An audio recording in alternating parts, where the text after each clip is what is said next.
It's one of the firebombs. The Robo-Man must have put it there. Then why are you talking? Disable it! So they disabled the bomb because of course they did. If they didn't, then they would blow up and they would die and stuff like that. And then that wouldn't be exactly a show, you know. Barbara is with a girl in the something, I can't remember her name.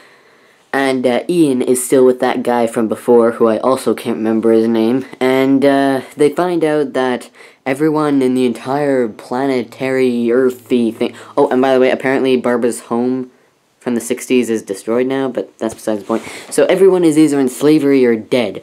And then after doing some stuff with the Robo-Man, I'm not going to explain the details to it, because I don't want to be, like, spoiling everything, and then there's no point for you to watch the episode. But they do some pretty kind of funny stuff. They confuse a Robo-Man and knock one out. I said I wasn't going to say the details. But anyway, if you want to figure out how they did all that, then just watch the episode. We're on part 4, by the way. And, oh yeah, and they got a third member of their tribe, who I also don't remember the name, and they're looking for another guy, or something. I think his name begins with an A. I don't really know. I feel awkward putting the camera here. It's on the edge of a bed. It could fall down at any moment. But anyway, so David explains some more details about the war just for those people who want to put stuff on the wiki. Susan and David also start showing romantic feelings for each other because of something that happens at the end, which you probably already figured out, and if you haven't, then I don't know. But anyway, so Barbara hits some Daleks with a truck. If you want to see that, then go watch the episode. I'm not going to be spoiling every single detail about absolutely everything. And, yeah, another guy says that the sewers are filled with alligators. Oh, and if you're wondering where the doctor is, David and Susan left him behind. Promised to come back later. And, alligators. And, yeah. This is a scene that I will show you, however, where Susan is in danger, despite the fact that she can clear... Oh, well, I guess it does look like if she tries to climb up any further, then the ladder might fall backwards. And there is a crocodile in the river. But obviously this shot here is just a zoom in on a baby crocodile. Nice try, buddy. But Susan's not gonna die. She's a main character. I mean, like, yes, some companions do die in the show, but not in just the first time. And who's that? Oh, is that just David again? I think that's just David again. Is it?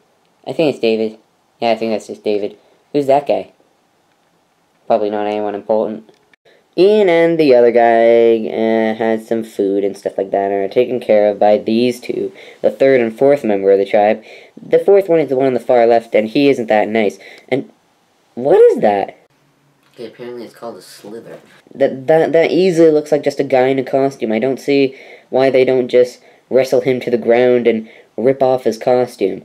And Ian and this guy are, I guess that's a pit or something. And the monster is still chasing after them. And what is... Oh, that's a cliffhanger. But, whatever. So they defeat off the monster with a rock and throw him into the endless pit. And he sounds so sad when he whines like that. And they murder someone. So anyway, they jump into a bucket, Ian and the other guy. And then they try to get out, and then all of a sudden it starts going down like a little elevator thing. So, yeah, more Robomen fighting, more Robomen fighting, more Robomen fighting. Whoa, I didn't know if the doctor was capable of doing that. Whoa, maybe he's not so old and grumpy and weak after all. I hope that William Hartnell's soul didn't, or William Hartnell's thing in forget it. Barbara and her friends stop by a house and offer to exchange their food in order to allow them to sleep at their house. So the owners of the house agree, and then they lure the Daleks to them. So now Barbara and her friend are captured. Meanwhile, Ian and his friend are still going down in that elevator thing, and according to them, they believe that they've been going down for about half an hour. It stops about 12 feet off the ground, and Ian jumps down successfully, but then it starts shifting sideways, and then the other guy has to jump off while going sideways, so then he ends up kind of injuring his legs and he can't really walk. So they hide behind a whole pile of baskets just in case if a Dalek or Roboman happens to come by, and then all of a sudden Robomen come with a whole bunch of slaves who are there to pick up the basket, so they slowly start taking away their hiding place piece by piece. So then Ian and the other guy decide to try and blend in and just get up and grab a basket themselves. However, a Roboman recognizes that they're not part of the group. However, the guy who's with Ian recognizes the Roboman as his brother, so he tries to restore him back to normal by, like, trying to make him remember his wife and all that stuff. But unfortunately, it isn't a cartoon TV series, it's a black and white TV series where almost everyone dies. So unfortunately that doesn't work. So I think he gets shot, and he tells Ian to run as he begins choking the Roboman so that he can die with his own brother. And that's exactly what Ian does. He runs off as the crowd starts to look at the body, but then, you know.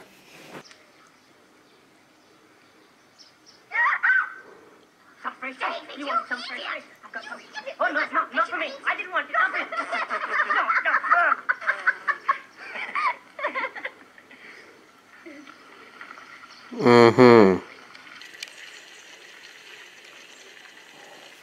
Yep, they're definitely in the friend zone. So after we say a pretty heartbreaking goodbye to Ian's friend, the Doctor's tribe is doing quite good, filled with himself, Susan, David, and another guy. Meanwhile, Barbara and her friend are now having to do the basket thing, and then she says that they're doing a revolutionary against the Daleks and shows him proof while he looks directly at the camera and says exactly what it is. Details of the acid bomb used in the unprovoked attack on the London saucer landing area. Thanks, Dalek. Ian hides in a weird thing, and luckily, even though there's a giant open space, no Dalek happens to be at an angle so that they can see where Ian is hiding, so he doesn't get busted. But then two halves start to make a hole, and the Daleks speak aloud and say stuff which I'm assuming that they already knew, and I assume that the only reason why they're saying this is just so that the viewers and Ian can find out what they're doing. And it turns out that exactly what they are doing is that they're going to put that thing so that they'll be able to pilot the Earth anywhere. And where can they put it? In the center of the Earth. Don't worry guys though, Ian's the main character. He can't die, so he fills with the wires inside of the thing and then that makes it stop. The Robomen then tried very hard to pull it back up, encouraging each other along the way. Ian then takes the rope that the Robomen are using to pull the thing up and uses it to climb down the weird bars thingy, but a Dalek sees him, and when he tells him to stay where he is, Ian just simply continues climbing down so that the Dalek can't exterminate him. But he can't exterminate the rope, causing the rope and Ian to fall down and happen to land right here. The Doctor, Susan, David, and the other guy are doing something, I think. Barbara tries to try her trick and tell the Daleks about the attack, quotation marks around that word, on the Daleks. However, when the Daleks give order to the Robomen, Barbara tries to speak into the microphone thing and tell them not to take the order, and then the Daleks realize that she's lying and set for her extermination. Meanwhile, Ian finds this door thing, but there are Daleks on the other side, so... what's going to happen? Oh no, wait, it's Robomen. Oh, sorry, that was Daleks. Okay, what's going to happen? Ian waits till the Robomen are gone and then exits the door, and then uses sticks to keep the door open, just in case if it can't be opened from the other side, which is actually pretty smart. I wouldn't have actually thought of that. Also, I'm impressed with Barbara being so calm when she was trying to convince the Daleks about the attack. I wouldn't have been able to be so calm. I'd be scared out of my wits that they might exterminate them. But one thing that I do have a problem with is that the Daleks didn't spot them. Also, I have no idea what they're doing, but I have a feeling that I'm going to find out. They activated one of their bombs. They intend to blow a hole through the center of the Earth. But why? They're trying to pilot the Earth right out of its orbit. The bomb's due to go off in half an hour's time. We must prevent this, Barbara. If they succeed, it'll mean that they're... and upset the entire constellation. We've got to prevent it. But how? By keeping the Daleks here. Keep your eyes skinned on the door. Now I wonder. Can I do anything with this scanner? Susan! Oh, yes, Susan and David. Now, they're trying to fracture the outer cable ring. Well, what will that do? Well, it's possible, you see. We might be able to immobilize the Daleks. Okay, thanks for filling us in, Doctor. That thing over there controls the Robomen. We discovered that earlier. Maybe we could give it new orders. Yes, that's brilliant, my dear. Good, carry on. I don't think that talking like this is going to make you sound like a Dalek. Turn on the Daleks, kill the Daleks. Do you hear? There, see, the Doctor's got more of an idea. You're supposed to talk like this, not just moving your hand on and off of your mouth. Wait, if they could literally just pick up a Dalek, then why didn't someone think of doing that earlier? As the Robomen start causing chaos to the Daleks, the four, well, there's Susan, the Doctor, Ian, Barbara, Barbara's friend, Ian's friend is dead, and two other guys, I think. And, 12, I don't know, 7, I think? Maybe 8? I don't know. I'm bad at math. So anyway, they catch up on everything that they basically did, and Ian says that he jammed the bomb thing that was going into the center of the Earth out of place, so that must be where it's going to explode. And, so they start to just flee the area, and then it explodes.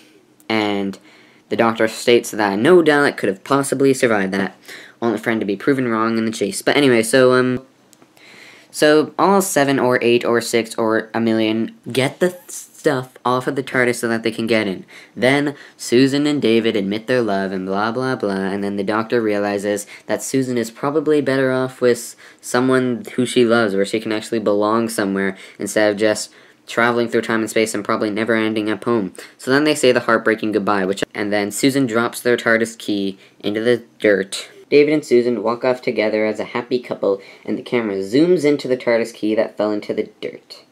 Susan's time on Doctor Who is now over. Until the 5 Doctors. So, yeah. That is what a TARDIS key looks like. A normal house key. And then we have a final shot of space before the next episode, which I will review next time. So that was the plot review. Now, what did I think of it? Well, hang on, before I actually review this story, I just want to do a quick review of the Sensorites, because remember that video where I reviewed the Sensorites and I had some really cool editing, but I didn't know how to use it and it ended up going horribly wrong, and I vowed to never use that editing again. I was extremely negative about this story in that video, and I don't know what came over me, because I actually don't mind this story. It's not that I like it, but it's also not that I don't like it. It's just kind of in the middle. I think that has some pretty good ideas. It's just they didn't know how to use them. Kind of like my editing, coincidentally. Maybe it's more than just a coincidence, I don't know.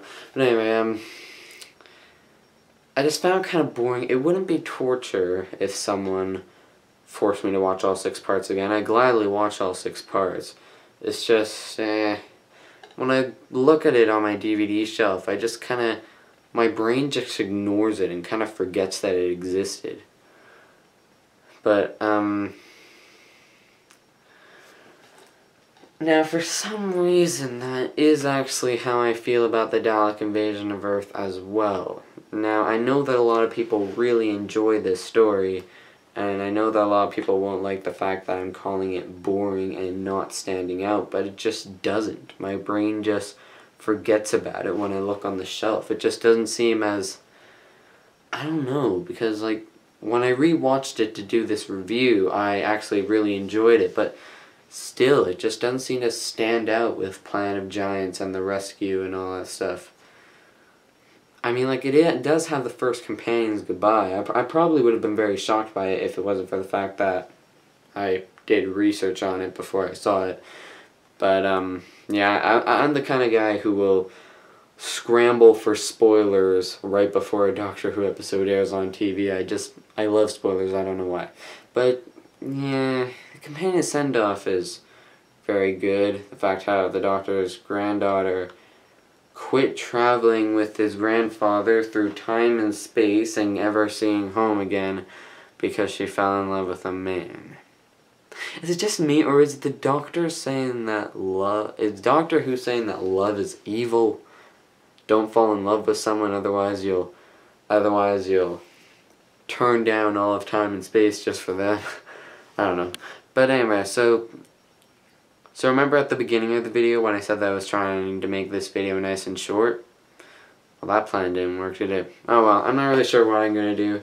I hope that you guys don't mind the fact that these are like half an hour long. Maybe you guys really enjoy them. I mean, like most of my Captain Underpants reviews are half an hour long, and I still get hundreds of reviews on them. So, Dalek Invasion of Earth. Really good story. I really enjoy it. I just don't... It just doesn't stand out with all the other stories. And even I don't know why. I think that this story is pretty good. It's just, I don't know, the ideas were just used in the wrong way.